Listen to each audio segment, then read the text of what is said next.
Welcome to episode 230 of Sports Geek. On this week's episode, I look back at our first split in esports with my general manager of Gravitas, Brandon Defina. Welcome to Sports Geek, the podcast built for sports digital and sports business professionals. And now, here's your host who wants to help teams and brands enter esports, Sean Callanan.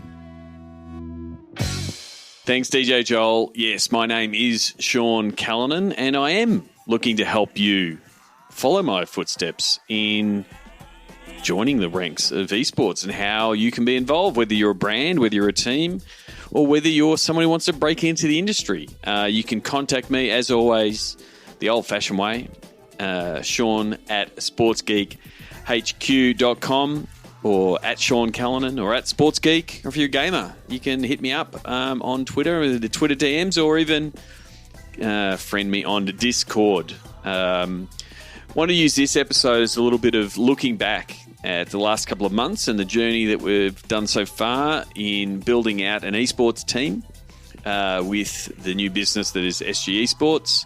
That is esports focused, obviously, and then also how the team went in our very first split. If you're listening to this for the first time, a split is a season in esports. And so I'm going to do that with my general manager of Gravitas that helped put the team together. We're going to recap what the season that was, how it finished, what we had to do in a team review sense at the end of the season, and what we're planning in the future.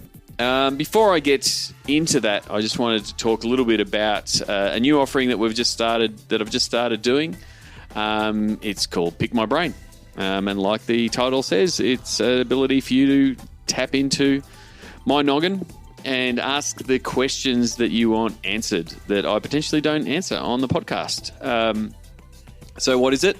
It's a service that allows you to ask questions and dive into some of the tactical things that you're potentially doing, whether it's something you're doing on a particular platform or you're trying to do something for a particular campaign.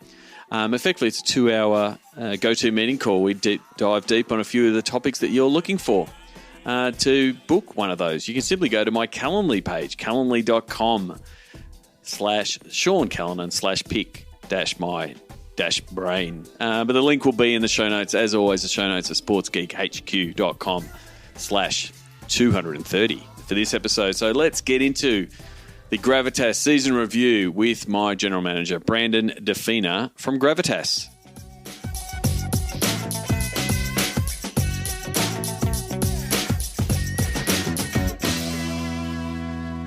Very happy to be here at Sports Geek headquarters, also the headquarters of SG Esports.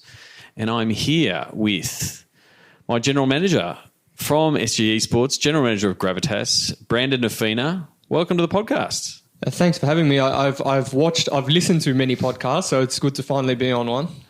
Okay, none of mine though. Yeah, no. I never said Sports Geek once. Yeah, exactly. So what I want to do is, I guess, use this pod a bit, almost a bit of therapy. So we are now a couple of weeks removed from the end of the split. We just missed out, end up with a 9-12 record for the first split. And so I wanted to, use this as a bit of a review and sort of let the listeners know how it went, what we learned, but then also learn a little bit more about esports along the way. So before we get into that and sort of what we've done in the review since the week finished or week 10 finished, can you tell people, I guess, your background, like a little bit of how you got here?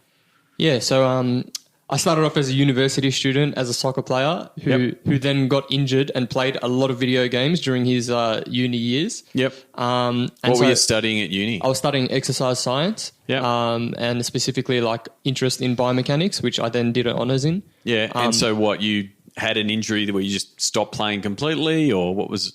Or you just kept getting injured? Why? Yeah, it was kind of a reoccurring process. It was a process of like I would strain my hamstring or I'd have a back problem and then, you know, I'd do my rehab, but then probably for like 8 hours after that, I'd be at home playing video games, which probably, which formulated my career path, I guess. And so what games were you playing? A variety of games? Was there a game in particular? How did you sort of... Yeah, so I started on PlayStation. I was just playing PlayStation games with my friends, playing FIFA specifically. Yep. And then my group of friends had a running joke that I couldn't pick up computer games because I was not a real like tech savvy guy. Yep. And then my competitive nature was like, yeah, I can. Yep. So then that led to me jumping on League of Legends. That was probably the first game I played on a computer. And so that's when you say computer games, it's games on a PC as opposed to console from a PlayStation point of view? Yes. So you started... And I've tried to explain it, and I'm sure there's still people who've been listening to this podcast for the last 4 or 5 months and don't quite know what League of Legends is. Yep. So as a gamer and someone who's played it for many years, can you explain what League of Legends is? How do you explain it to people who don't know what it is? So League of Legends is a 5 versus 5 game where you can pick a character that has different spells or abilities where you verse each other on a map, and the end game of that 5 versus 5 is to destroy the opponent's base. And that's just a combination of teamwork, individual skill, and using those abilities to push forward and try and destroy the base. So what was it about League that drew you in, that, and became, dominated your life to a certain degree? Yeah, I think it was it was two things. It was such a team, like it was a team focused game. So that what I mean by that is like I could play with friends and no one got left out, and it was just a real good environment to try like to feel both to feel the need of being in a team and then also my competitive nature. Like I found that in League of Legends, and even when my friends stopped playing, which was I don't know how many months from there, I kept playing because I'm that type of person that needed to just keep ticking that competitive nature of mine over. And I couldn't do that for soccer because I was just consistently injured for weeks or months on end. So again, explain the ecosystem of League of Legends is, and it's very similar to a lot of other games, is that you're ranked and you're always working your way to be better, and the game keeps telling you where you are. Yep. What was that process like for you? And was that where that the competitive beast in you went, I've got to get better? But then what was your path from there to being a player to being pro? Yeah. So League of Legends has a system where you can play normal games for no points, or you can play ranked. And so obviously I was playing ranked, and there's different divisions and tiers, and I won't go through like that's all complicated. But for the most part, when you win a game, you get points. When you lose a game, you lose points. So just the fact that I could like get points and get higher and climb higher and beat people meant that that's pretty much what kept me ticking over. Yep. And then what led me to basically the competitive scene and joining like a professional team was I just kept, ticking those points over and gaining points. And then I realized, wait, I'm probably in the top tier or the upper echelon of players on the server. So I'm going to make a team, because at the time you could make a team and sign up for tournaments. So what timeline, what year timelines is this? 2015. Okay. I believe, 2015. Yeah. Yep. So in 2015, I met people online. They weren't my friends from real life. Yep. Just from the internet. Yes, internet friends. That's what I'll call them here. So I gathered a bunch of the internet friends. I got 4 of them, and we were like, okay, let's just play on the weekend and let's see how good we are, or let's see where it takes us. And then I think it was over 10 weeks. Every weekend we played, and through playing that 10-week circuit, we qualified for like the semi-professional league, which is now known as the Challenger Series. Okay. Yeah. Which is OCS. OCS, yes. Yep. And so then you effectively, and again to try to give analogies to people who are listening who understand sports. So OCS is the second league. I qualified for the VFL. Yeah, pretty much. So VFL, if you're talking about in the AFL parlance here in Australia, or if you're looking at the NBA, it's like the NBA G League, like the development league. Yeah. And so you're starting to play, you're starting to see it as. So when did it become, hey, this is a thing, I think this for you as a potential career? I think it was still even very late for me when I realised that. So I think it was the end of 2016. I got flown to Sydney. I played a semi-final, and it still didn't really register. Then after that semi-final, we went home and I was talking to the organisation owner and things like that. And the plan was for 2017 to move us to Sydney and move us into a gaming house. So then when I heard gaming house, like full time, I was like, okay, mum, dad, I want to try this. What's your thoughts? And yeah, that's pretty much where it. And so that from then, effectively, you at least thought of yourself as a professional gamer and esports athlete, if you will? Yes, I think that's the moment. So late 2016, where I was like, I thought to myself, yes, I am a full-time professional esports athlete. So not to fast forward over the big vast career, because this isn't your life, but you're a pro player in the OPL for a couple of years. Yes. And then, we fast forward to November. And you played last year on Mammoth, and you decided, you didn't want to play anymore. What was your decision around that, and why you didn't want to play anymore? I think it was a few things. The first thing was, in terms of esports, I perceived myself to be getting a little bit old. Mm-hmm. And what I mean by that is, like, I no longer had the same drive of an 18-year-old or a 17-year-old, like where they could play however many hours a day. I found myself like I could still play the game and I could still play for a few hours. Yeah. But it was I didn't feel if I committed again, I wouldn't have done justice to my team or who I was playing with. And I do it 100% or I don't do it at all. And so then I realized, if I'm not committing to this and I'm not committing to win or to go to Worlds, then I think it's time to call it quits. So for context for everyone listening, you've used the word old, and yes. Normally when you say that, I slap you. Yeah. So just so everyone knows, how old are you when you're making this decision? I was 24, but now I'm 25. Yeah, so super old. Yes. Is pretty much what you in your term. I got grandpa hands now. Yeah. It just ease up on the old jokes. So that's when we met, right? I just gone through the process of winning the slot in the league, and really was looking for someone to be a bit of a guide into the playing stocks of the OPL and who was good players and that kind of thing.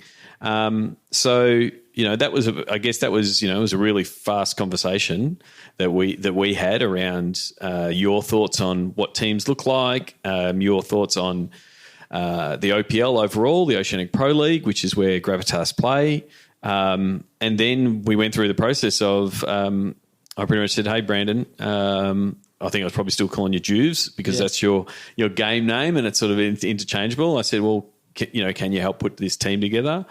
And were we having this, I think the final discussion where you agreed was like at the airport. Yeah, I was 30 minutes. I believe I was like, not even 30 minutes. I think I was 10, 15 minutes from boarding. I was going to Bali. And then I was like, oh, quick, I'm about to go on the plane. And then we were like on and off calls. Yeah, so I think, so it was that week when you're away was interesting because we were both backwards and forwards on player recruitment. You were effectively scouting and talking to players, and some of them, or all of them actually, that have now become part of our roster. But it was a lot of use of Skype and Discord and WhatsApp, and you were effectively chatting with people while you're sitting by the pool, that kind of thing. What was that experience like for you going from 5 weeks earlier or 6 weeks earlier, you were playing against these guys on a weekly basis? Yeah, so the experience was different. It's a two-part process. The first thing was like it was really exciting because I think it's like a different kind of excitement or a different type of I guess competition because there's 7 other teams going for the same players, right? So it's like a point of difference. Yep. And then the other thing was like you somewhat put your ego away now because you're no longer a player anymore, right? You don't have an ego. You're not good at the game anymore, like whatever. So it was a different experience, and it was one that I had to learn like very quickly being in that position. I did hold, even when I was a player, I did somewhat hold talks, but never to the extent of this. And being being by the pool, sipping on coconuts, doing it at the same time, it was a bit of a different process. Yeah. So first of all, part of our review from Split 1 was to pretty much say, I think we did do a really good job of putting the roster together. I think the team, one of the outcomes was that the team did work well together and became a team throughout the split. What were some of your, like those though, before we get into the actual playing, because the season started in January, there was a few other things that would have been new, like going from a gamer life to professional work life. What were some of the lessons that you had to? You had in those first early couple of months. Well, I think the lessons were just you learn the lessons are learning to deal with like more responsibility. Yeah. Because when you're a player, everything's like kind of catered towards you, and it's how can we help these guys perform on the Rift? Whereas like I was on the side of like. Two sides, because we were still trying to figure out the team name and like all that side of things, and then also like the logistics of all the players and like requirements and like what they needed and what do we need for them, whether it's computers and all that stuff. So it was just like the lessons really were just learning about like the business world processes, I guess, and I think like. We're going to touch on that a bit later. So some of it was simple stuff like using Google Docs and replying to emails and businesses start work at 9 o'clock and because gamers like start at 11 and best time to practice is like 11 p.m. 12 and best time for business is 9 a.m. So it's like culture shock. Yeah. So one of the things you did talk about there is I guess the process that we went through to come up with the name Gravitas and the brand. It wasn't, and it was really important. It was rushed is not the right term, but we had to do it with haste is probably a better way of putting it. And so Fawn Crabtree, who does a lot of our stuff around strategy and brand, sort of drove the process around our naming workshop and then, what we wanted from the logo and that kind of thing. As someone who has been a gamer, and obviously we wanted your insight, what was that process like for you? Well, it was actually it was the most professional process that I've been a part of in terms of the team that I was on before and all the other teams before. It was like you're on a Discord call with your mates and you're like, what name sounds cool, guys? Right? Like that's how you come to most of your names. Yeah. Whereas like this one was like, we had a workshop, we sat down, we thought about the brands, the values and all that stuff. And then it's like, okay, then we brainstormed and it was, I think it was a really enjoyable process to be a part of in terms of like the name means something. Yep. It's not something that's just like put together and it sounds good. Here we go. Or we can make a cool logo. Like there we go. That's it. There's a meaning behind what people see. And I think if they dig deep enough, then, or not even dig deep enough, but if they just look into it, they will be able to find it too. And I think that's what's special and what separates like certain teams and brands. So being a part of that was like super cool. Yeah, so from a just to sort of give people some insight, we sort of looked at different types of names. We did lean on the old world names. We looked at other sports and what they were using. We tried to look at, and we pretty much had a whole board of names. And the process was there was no bad names. Like we just put them on the board first. There was a lot of bad names on that board, though. Yeah, right? Yeah. If people could see the board, they'd be shocked. Yeah, but it was a good process to go through because we, had backwards and forwards. And for those who don't know, we ended up actually with two names. We're keeping the other name on the down low at the minute. Just to, I think actually we ended up with like 5 or 6 names in the end, didn't we? As a short list. Short list that we started circulating with the players, and it was good to get your gamer point of view because you were like, oh, that sounds a lot like that gaming organisation that's in Europe, and then also the feel that you had from a gamer point of view. Yeah, so I think one of the big ones that we focused on was like, and it was like, what would it sound like when the caster's yelling, let's hit, and they're hitting the Nexus, and so like every name we replayed with like, and they're about to destroy the Nexus. Like that was. Yeah, so it was. Yeah, and you were putting Gravitas in there, and it worked in that space. And then the whole idea of it, having weight and strength behind it, and it, like I said, appeal with our values. So it was a good process to go through both the naming piece and then also as the logo was getting designed.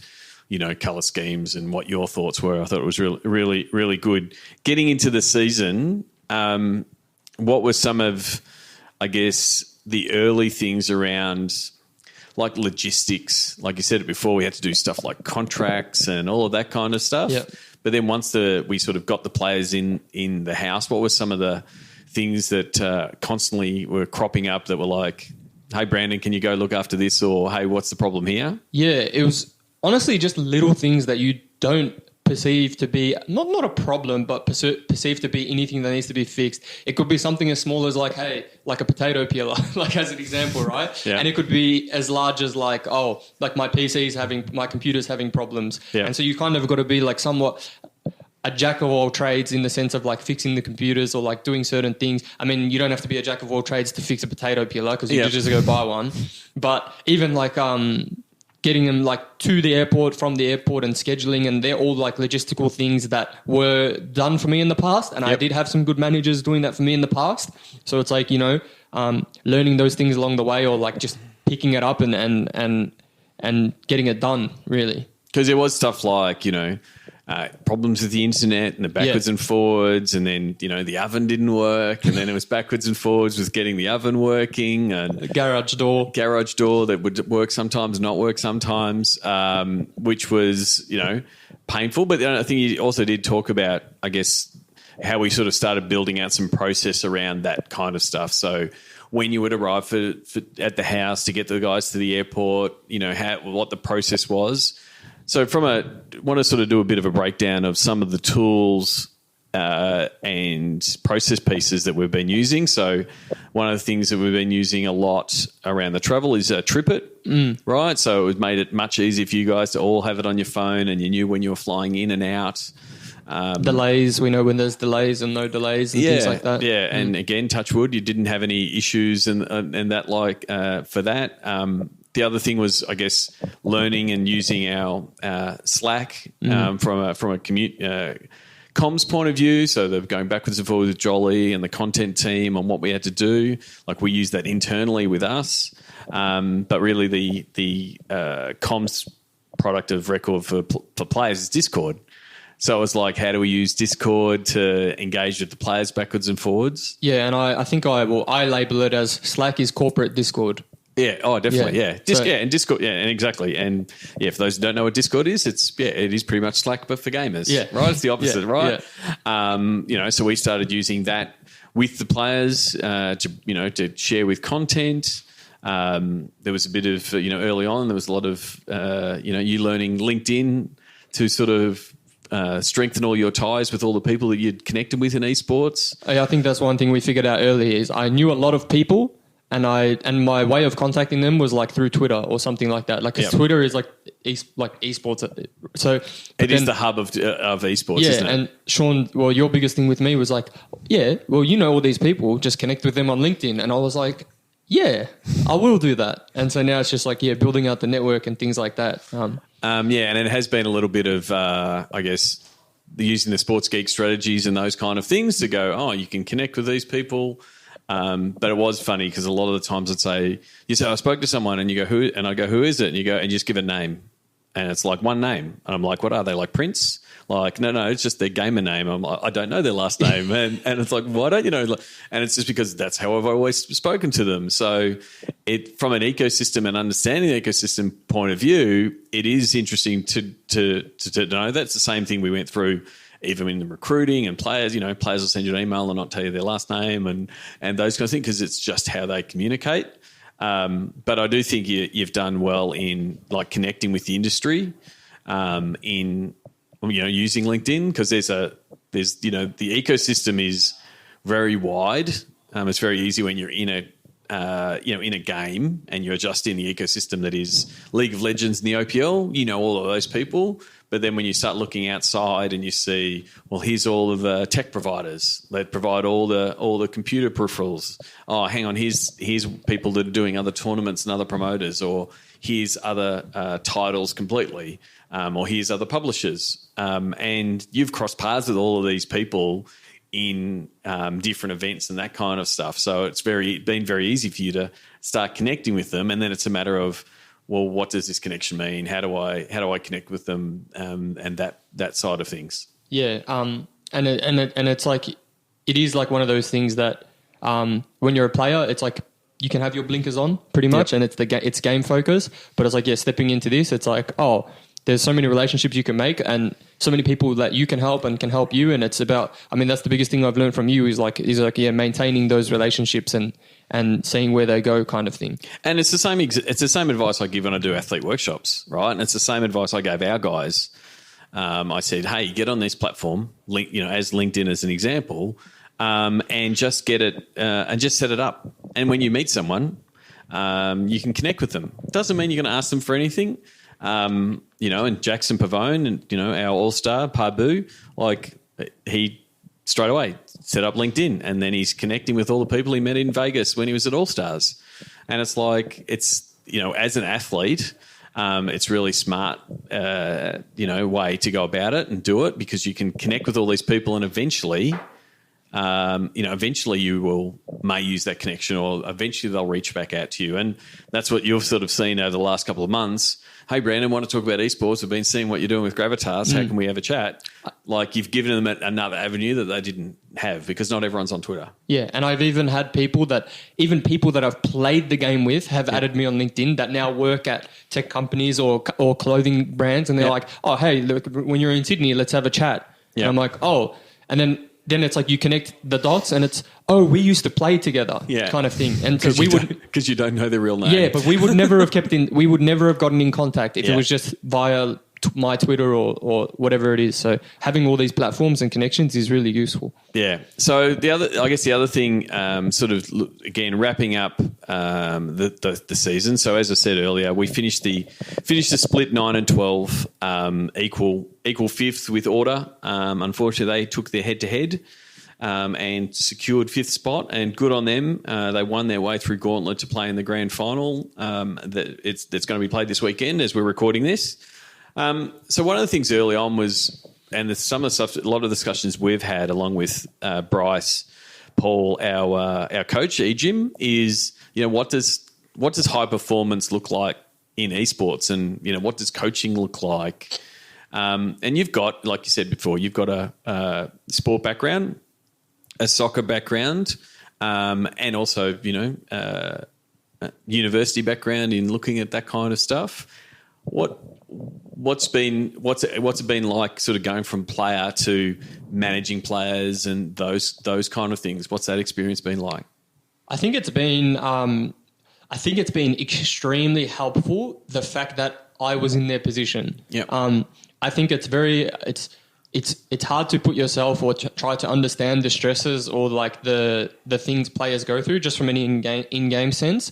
And so being coming from traditional sport, having somewhat of like an education in sport, to playing in esports and now being able to help them and give them direction on like where I see they can improve, whether it be in-game or out of game, or giving them like resources to look at and things like that. I think, it's been invaluable. And so I think, the other thing is, which you should sort of outline, like your role, being in esports and being a startup. SG Esports is a startup effectively. There's a lot of things that need to be done, and so some of those part of your role that has been so far has been managing of the team, content, which we'll go into in a minute. But then also you've been the stage coach on the Friday and Saturday, and so what that means is you are part of the broadcast and you are helping the players, as you said earlier, pick their champions, the characters they're going to play. But that also means you're doing the little rev ups. You're trying to get them into mindset and get them ready for game. How did you find that experience? Those 20 minutes before a game, how getting the guys right? How did you find that? It's what I used to do on my teams when I was a player, and even when I was playing soccer and things like that. So, to be honest, I'm relishing the fact that I still get to do that. I feel like I get to stay, like, even though I do what I do now, I get to somewhat stay connected, like in a game sense, I guess. Yep. And I think, like, it's something that I do. If I had to, like, give myself a pat on the back, I feel like it's something that I do very well, is getting the best out of players or like motivating them for a game and stuff like that. So, I've been like really enjoying it, and it's definitely a different view and different perspective on things, because not everyone relates well to just yelling before a game. Come on, boys, some people, and you got to cater towards the players, and as you get to know them, you kind of tweak things. So it's just been a real good learning experience. And I think, although, like you said, we didn't make Gauntlet, I think we made like significant improvements during the year. Yep. And so I think that just comes, that's because like we were able to learn so quickly. And I think that's something that we worked on with Bryce to sort of help develop some of that culture and what we want to stand for. And so how do we set up pregame? How do we respond? That kind of thing. And I think we did really well. Some of the stuff I think out of the recap of the round and sort of early on, and I think we've sort of identified it, was that early on we didn't really set strong goals for the team. There was a little bit of I guess because everyone was in a new role. I was in a new role as an owner. You're in a new role as a GM. Bryce was in a new role as a coach. And there was a little bit of reticence to say, hey, this is what we want to do. And so, I think one of the goals or one of the, themes was, hey, well, let's see if we can beat everyone, which that was adopted by the players. But we didn't put a hard line, say, hey, we've got to make Gauntlet, that kind of thing. I think coming out of our review with the guys and, everybody, we all know what we can achieve now, and I think there's a bit more stronger resolve to be able to, put that up on the wall. Even the fact that someone already has done that, written, we will be better in Split 2. But I think we'll actually be better for the experience. But then we'll start setting some goals, both on the field, on the Rift, so to speak, but then also in a whole bunch of wider things, don't you think? Yeah, well, so like we really had no foundation, right, to go no off. Baseline. Yeah, no baseline. So the baseline was us. We were trying to build a baseline as we went on, and so I think like we have a really strong and healthy baseline now. And like you said, it's the foundation for Split 2, and like setting not high expectations, but setting some really achievable goals for the group. Because we've seen it throughout the year. We were like, oh, wow, we can really achieve something great here, kind of thing. Yeah. So that's the performance and the on the Rift stuff. Some of the stuff that I also want to discuss is what we were trying to do off the Rift. And, from a content point of view, how can we tell the story with the light resources that we do have?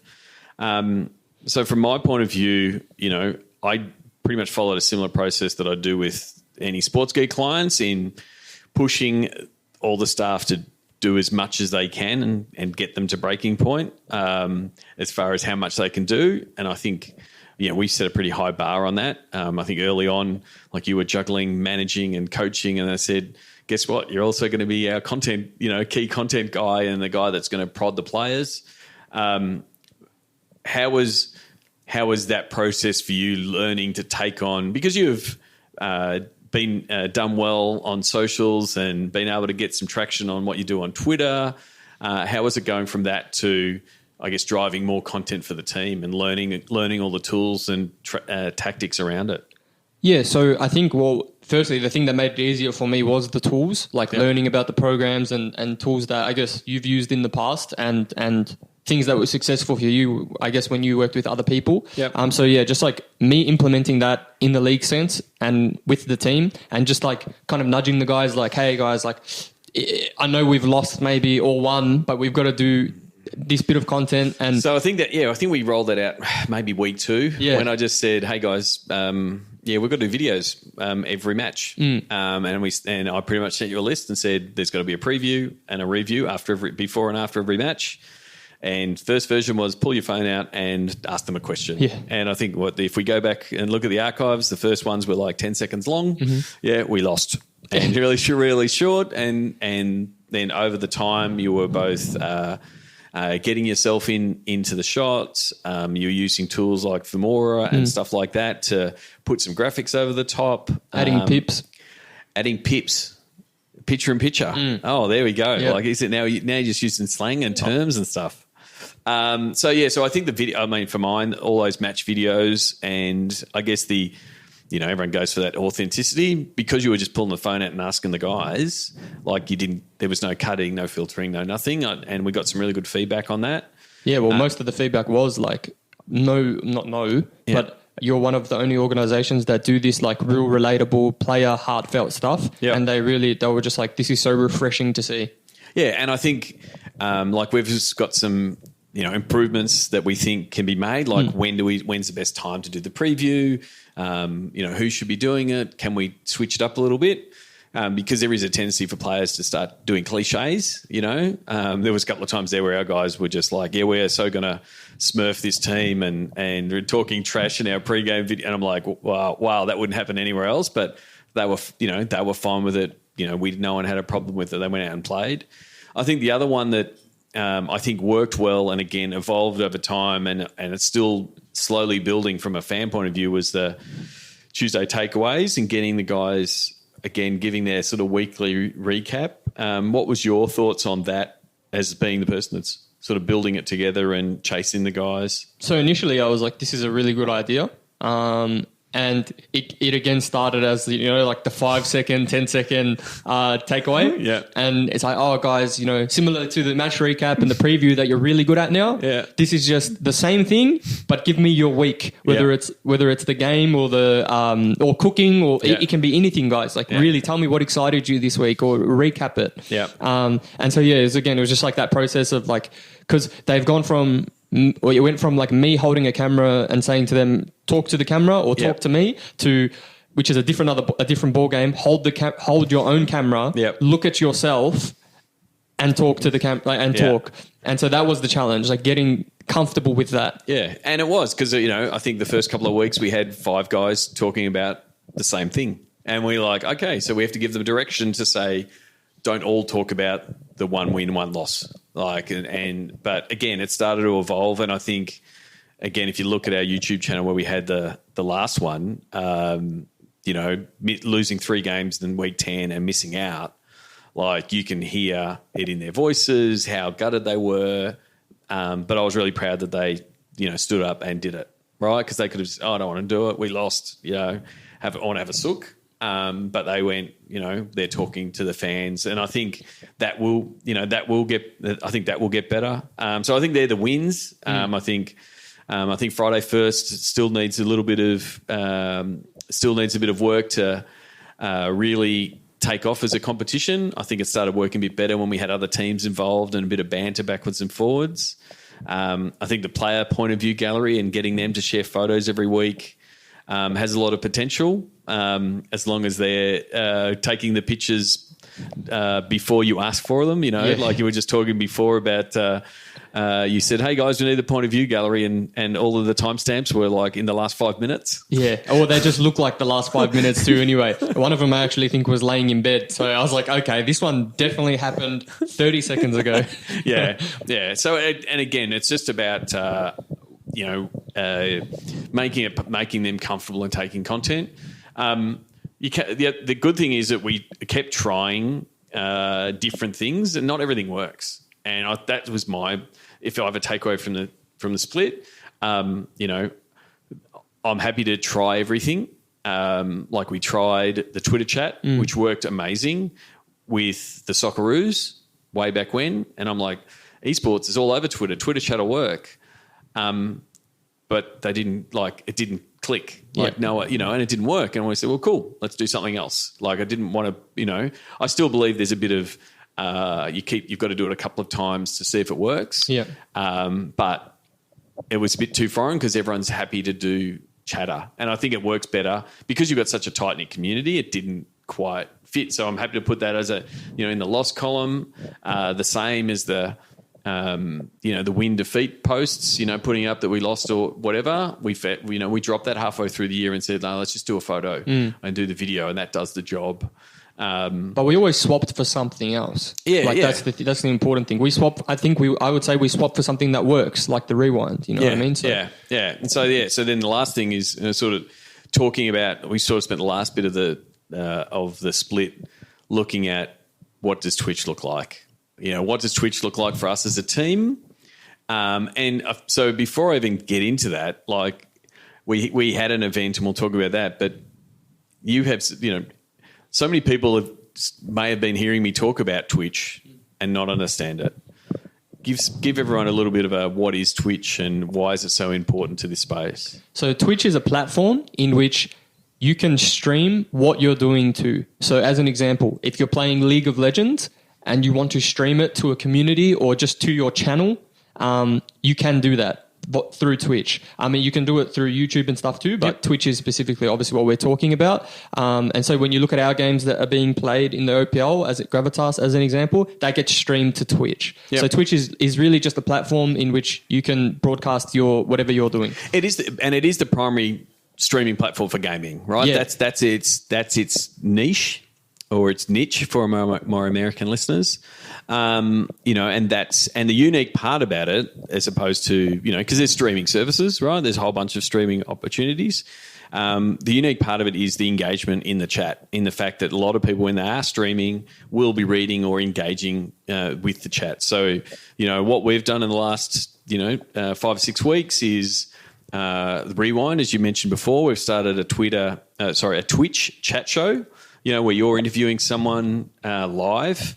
And having it backwards and forwards, but then you're getting questions coming in. I think that's something that we'll continue to develop, and we'll keep doing it every Wednesday. And replays available on YouTube and those kind of things. But then also, and I guess the bit that I've been challenging you is how can we do something different, right? And every time you say no, we don't do it like that, I just say, well, there's no reason why not. Let's do it. And so that was a little bit of our OCS. So we talked about that before as the second league. We are about to launch Gravitas Academy, which is going to be our seconds team. And we needed to have we need to trial some players, and we need to figure out who's going to be on this roster. And so we decided to have those trials on Twitch. And so was it 5 nights in a row? It was 5 nights in a row, but we did 6 nights total. 6 nights total. So it was effectively 3-hour sessions of players. So we had 120 people apply. We picked 60 for the trial for an opportunity to make 10 spots on our roster. So it was really good response for people wanting to get into the pro scene. And then it was just really interesting. One, to play the games, you to learn the mechanics of streaming and all the pieces of the puzzle, whether it be using OBS as a streaming software, which you can use to post to other things. What else? Restreamly. Yeah, that was so we could stream across 3 platforms. Yeah, so Restreamly allowed it to be streamed to Twitter, to Periscope, Twitter, and YouTube and Twitch. And so it was a really good way to pump out content, but then also to experiment what Twitch is and how it uses it. And so that sort of leads us into, I guess, the event that we had at GG's with the guys at Pickstar, where we sort of started talking to, which has sort of been what I've been doing amongst other things, talking to a lot of brands and helping brands and teams and people just understand esports. So we held that event with our friends at Pickstar. Pickstar, we spoke to Matthew Pavlich previously on the podcast, where is the athlete marketplace. And so now, yourself, Bryce, all the players are now available. Now are the first esports athletes on Pickstar, available for, speaking gigs and events and that kind of thing, but also potentially coaching and one-on-one and that kind of stuff. But, that was an interesting, I guess, exercise to go back and have to explain what esports is. What was it like for you talking to people when they're saying, what do you mean you're a pro player? What did it mean? Yeah, I had to kind of explain numerous things. I had to explain what a gaming house was, of course. Like, that's a big thing. Like, you mean to tell me that, like, you live and play in the house? Yeah. And then we already went through it, but the Twitch platform that esports utilizes so heavily. And so it was a lot of things that I think pro players, and including myself, take for granted. Not many other people know. So it's like almost taking like a step back and just explaining like what you perceive to be like the it's in your everyday work. Yeah, you perceive that everyone you speak to knows at least this. When that's just not the case. So So I think that's where that presentation and sort of a bit of analysis of what the scene looks like, that's available now. If you go to sgesports.com and you can sign up for SG Esports News. So in the same way that we have Sports Geek News, we're now going to have an esports specific newsletter. We're going to start sharing some of the stuff that Brandon's reading, what I'm reading, to sort of help people better understand the esports ecosystem. So you can download that there. And additionally, so there's a report there for brands. And additionally, I think there's going to be a lot of presentations and work along the same lines of explaining what the ecosystem looks like. Who are the publishers? What are the titles? Who are the different promoters and leagues? What do teams look like? What does it look like from a publisher point of view? So in the last couple of weeks, I've done this presentation to a TV network out of Vietnam. I've done it with a brand. I've done it with a sports team because they're all sort of interested parties into the esports ecosystem. And I guess part of what we want to do from an SG Esports point of view is help them understand. Because once they understand what the ecosystem looks like, then we can better help them understand where they fit, whether it be as an investor in the esports, whether it's a partner or a sponsor, whether it's a media buyer and being part of the broadcast, or how do they engage with players? What does it look like from an event point of view, like around Melbourne Esports Open, or how do they engage with the community? So there's a whole piece there. So if you are interested in something like that, like a bit of a, hey, my team needs a bit of an esports 101 or even more, like we think we know esports, can you come and answer some of our questions? That's definitely something we can help with, whether it's doing it online via a GoToMeeting or in person, where I can come and do the keynote and answer the questions, and Brandon will come along, as industry expert, someone who's lived it, and sort of can explain some of those things and correct me where I get things wrong, where I still can do that occasionally. So if you're interested in that, please reach out. Sean at sportsgeekhq.com. If you are interested in that, there'll be links in this show for that. I want to get to my Sports Geek closing five before we wrap up. Do you remember so I'm here with Brandon Nafina. If you, this is where I meant to do the outro and rename person so people remember who you are. Brandon Nafina, or Sin Jews as he's known on Twitter. Can't get my verified tick if I change names. Yeah, he hasn't changed his name because he wants to keep the blue tick. And hopefully we'll talk to people at Twitter to fix that. We'll make it GRV Jews. Do you remember the first sports event you ever attended? The first sports event I ever attended was a Western Bulldogs football match. I'm not sure who they versed, but I had a jersey that was just long sleeve one, way too big for me. And was it as Whitten Oval? It would have been called. No, it would have been called. I think it was like Telstra Dome. Telstra Dome. Yeah. So now Marvel Stadium. Yeah. So back in the day, you're too young to even know the Whitten Oval used to play games. Yeah. I don't think. Yeah, it wasn't my time, but I know they used to play games there. What's your favourite food at a sports event? My favourite food I think if you go to a footy match, you can't go past the meat pie. Yeah. Yeah. Do you eat it properly, or do you eat it with a fork like you saw the viral? Oh no! If you eat it with a fork, you're not eating a meat pie. It's something else. Is there a favourite food at an esports event? What's the go-to food? What's the go-to food of esports athletes? The last one I recall was just a real nice hamburger with chips. Okay. Yeah. Okay. What's the first app you open in the morning? 100% Twitter. Twitter? Yeah. Just to see what gamers are up to late at night? Well, yeah, because I have to go sleep early now. I need to see what's transpired 3 hours before. But the funny thing is sometimes I'm only an hour late to things. Because, the gamers are creatures of the night. Yeah. Maybe this... so is there someone that the podcast listeners should follow, and why? Yeah. I think you should follow our team. Great, yes, yeah. And let's go through what are all the titles and handles you should be following. Or can I remember enough? At Parbu22. Oh, you can do all the players. Oh, that's what. You mean like the Gravitas? I was just going to yeah. I was just the at Gravitas. At Gravitas OCE. Yeah, but yes, you can follow our players. I mean, they can find the players if they go to the Gravitas page. Which is because you're getting so good at it now. At Gravitas OCE. Or you go to gravitas.gg is the website. And you can sign up and you'll get a weekly EDM. There we go. See, well trained. And so the last one, what is your social media platform MVP? I think it has to be Twitter for me personally, and I think most of the League of Legends community. I feel that's where you see the most activity and you get to interact with the pros. So yeah, I think it's a real good platform, short and sweet, to interact with the people you like. Yeah, it definitely is. I think I've said it a couple of times over the past couple of months that Twitter is exceptionally active in gaming and esports. I do think so. It's a lot of engagement. It is driving some traffic, and there is a bit of media there with a lot of video views and that are happening there. So I do think there's something that Twitter definitely should lean into. Thank you very much for coming on the podcast. Thank you very much for Split One. How can people who want to reach out to you, Brandon Defina, how can they reach out to you? What's the best way to do that? 2 ways. You can either DM me on Twitter, which is @Sinjubes. I'm still a bit old school in using Twitter. Yeah.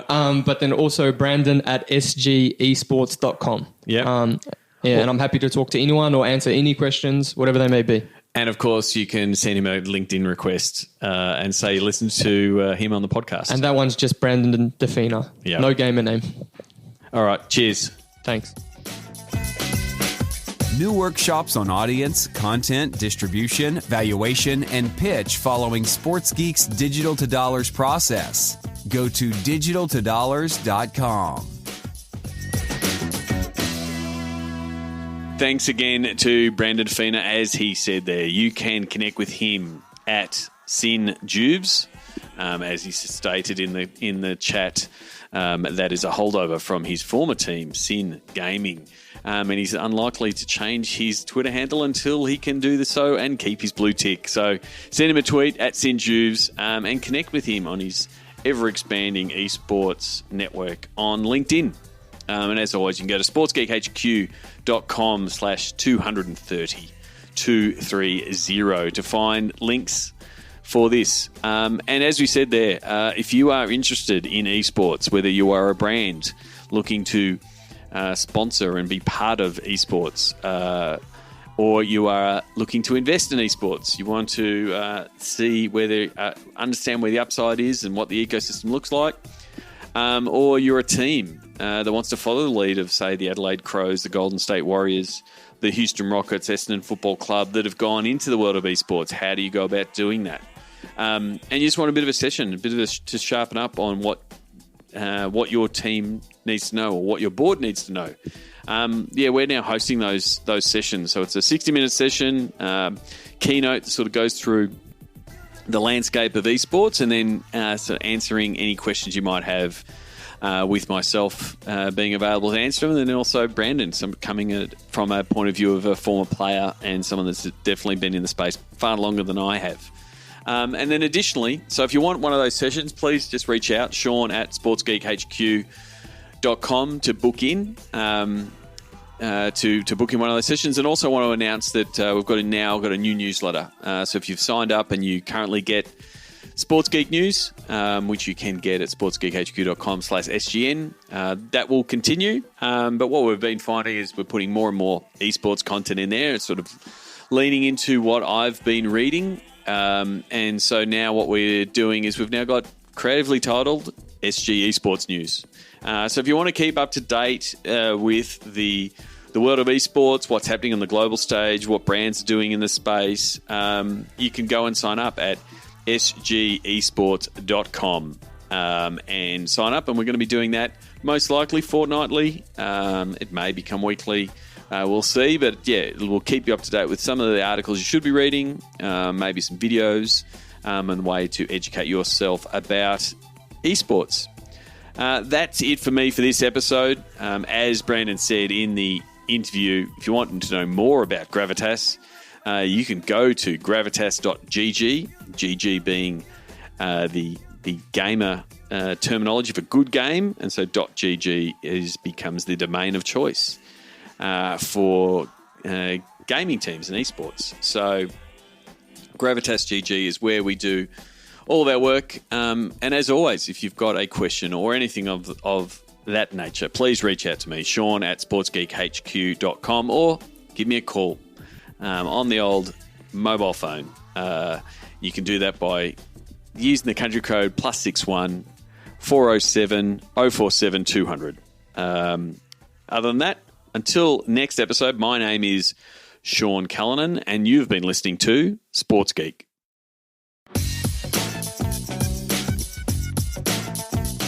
Follow our League of Legends esports team at gravitas.gg. For more resources, go to sportsgeekhq.com. Looking for new campaign ideas to drive new and fresh data and leads? Contact Sean to find out how SportsGeek can help you drive fans into your stadium. It's all about the cheeks in the seats.